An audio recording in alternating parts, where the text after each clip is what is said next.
Ang lulutuin natin ngayon ay lechon pork belly. Yung ating mga ingredients ay kalahating kilo ng pork belly, isang kutsarang whole peppercorn, isang buong bawang, hindi natin siya lahat binalatan, nagtira tayo ng kanyang mga balat, isang tali ng tanglad, 2 perasong sili, at saka salt. Ang una natin gagawin ay i-season lang natin yung ating pork belly. Halagyan lang natin ito ng salt.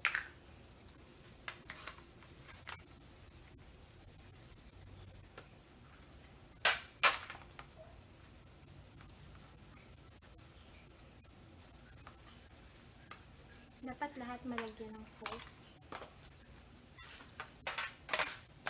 Then dito sa pinakagitna, ilalagay natin dito yung ating garlic, ating bawang.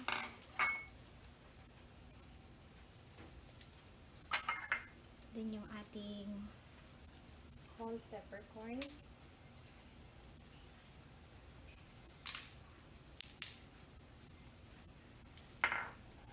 Then yung ating sili. Yung ating sili, depende yun siya kung gaano ka ang hangin ng ating gusto. Then yung ating tanglad. Pagitnaan lang natin siya. Ngayon, iikutin na natin yung ating pork belly. Dapat may panali lang din tayong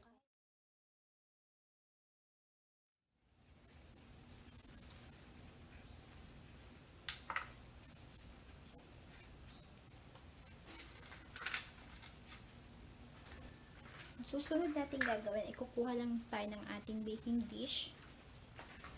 Lalagyan lang natin ng 2 basong tubig yung ating baking dish. Then, lalagyan lang natin siya ng tanglad. Magtitira lang tayo ng tanglad.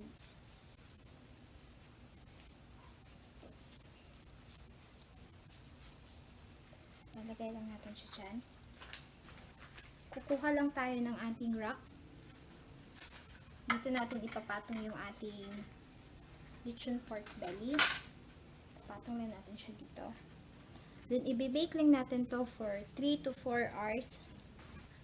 I-preheat lang natin yung ating oven sa 210 Celsius. Ibibake lang natin siya for 2 to 3 hours.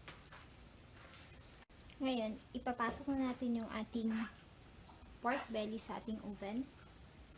I-preheat na natin to. Ngayon na natin ilagay yung ating baking dish para lang hindi matapon. Saka natin ilalagay ngayon yung ating pork belly.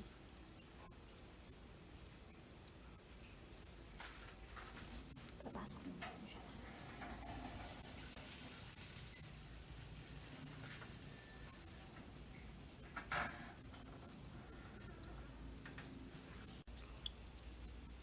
After nating may bake for 3 hours yung ating pork belly, ito na yun yung ating